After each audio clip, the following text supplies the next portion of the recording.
So in today's video we are going to discuss peroxisome and glycoxysome. Okay, so glyoxysome and peroxisome both are microbodies. So in today's video we are going to discuss microbodies. Okay, we are doing chapter cell, the basic unit of life, and today I will try to use both the language Hindi as well as English while explaining the video. And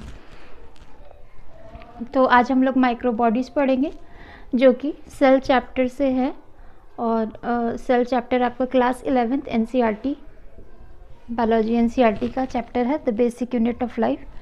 तो उसमें हम microbodies पढ़ेंगे। और microbodies क्या है? These are a small organelle में छोटे organelles हैं, और these organelles are generally found in eukaryotic cell.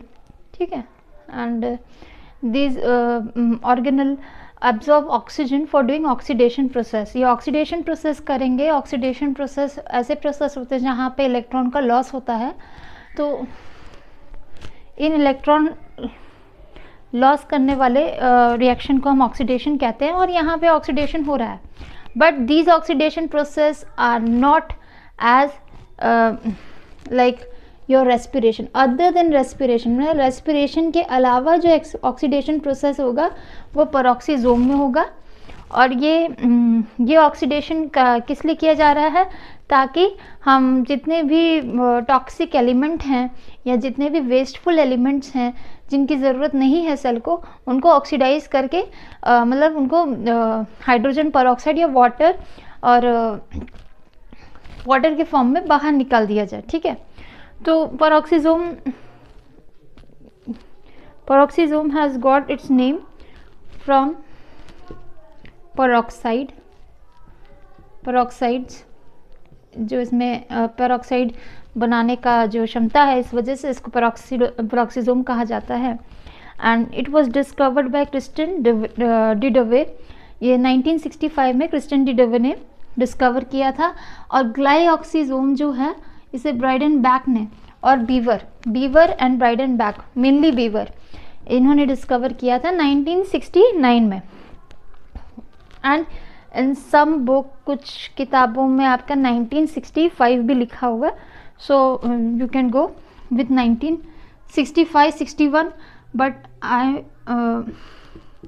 I will say 1969। ठीक है, तो ये ग्लाइऑक्सिसोम का तब डिस्कवरी हुआ है, और पेरोक्सिसोम का 65 में हो गया था, क्रिस्टियन डी डवे ने किया था। और the same person has discovered lysosome also. Okay, इन्हीं की डिस्कवरी लाइसोसोम भी है। जो फ्रैक्शनेशन प्रोसेस किया था तो उसमें लाइसोसोम पेरोक्सिसोम दोनों ही आए थे। Now these peroxisome are found abundantly in liver and kidney cell. Plant animals में दोनों में पाए जाते हैं पेरोक्सिसोम, पर ज़्यादातर कहाँ पाए जाते हैं? लिवर और किडनी सेल में। Obviously because both are infiltration process, और दोनों लिवर किडनी जो हैं आपके प्योरिफिकेशन का काम कर रहे हैं। तो फिर ये लिवर और किडनी सेल में ही ज़्यादा से ज़्यादा अमाउंट में हमें पेरोक्सिसोम देखने मिलेगा, क्योंकि वहाँ पे ऑक्सीडेशन होगा। लिवर भी करता है, किडनी भी करता है। And now the photosynthetic cell जो होते हैं उनके अंदर भी 75 to 100 पेरोक्सिसोम होते हैं। यहाँ पे पेरोक्सिसोम की क्या ज़रूरत है? हम देखेंगे बहुत सारे फोटोसिंथेटिक सेल होते हैं, वो अगर ऑक्सीजन का अमाउंट हाई रहे और कार्बन डाइऑक्साइड लो रहे तो उस दौरान एक वेस्टफुल प्रोसेस चलने लगता है, that is your photo respiration.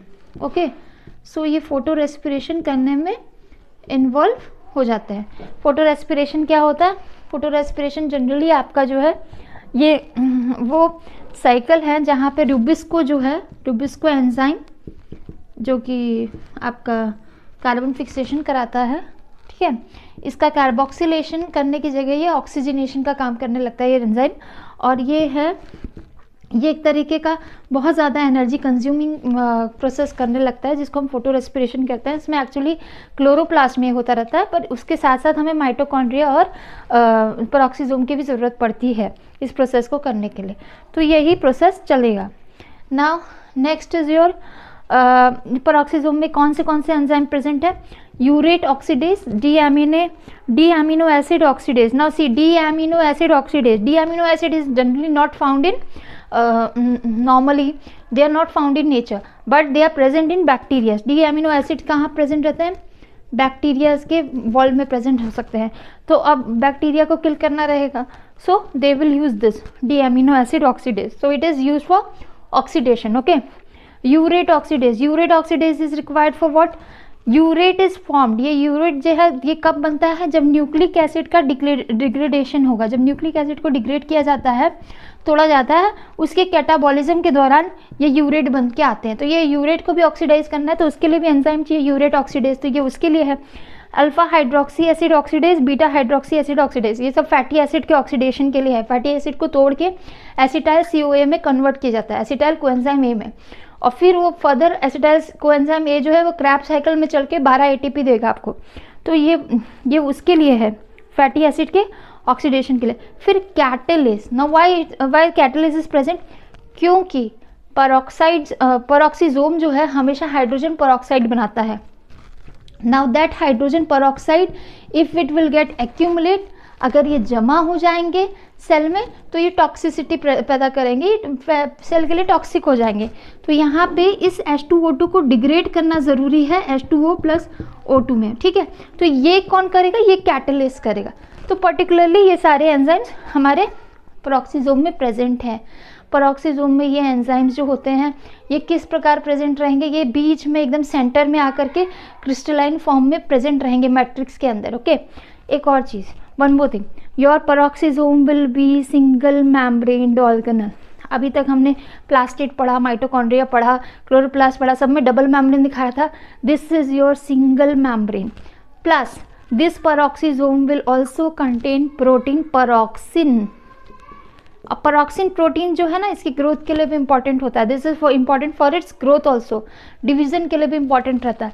तो पेरोक्सिन जो है ये एक्चुअली ये प्रोटीन क्या होता है? ये एक तरीके का डॉकिंग प्रोटीन है. डॉकिंग प्रोटीन मतलब प्रोटीन्स पेयर में आते हैं और ये बाहर से जितने भी हमको मशीनरीज चाहिए इंपोर्ट करने पेरोक्सीसोम के सिंथेसिस के लिए, साइटोसोल और एंडोप्लाज्मिक रेटिकुलम को में से, वो वहाँ से वो प्रोटीन को पकड़ के अंदर ले आ सकते हैं. सो ये they are kind of docking protein और ट्रांसलोकेशन प्रोटीन. ठीक है, तो ये प्रेजेंट है, याद रखेंगे, ये चीज़ इम्पॉर्टेंट है.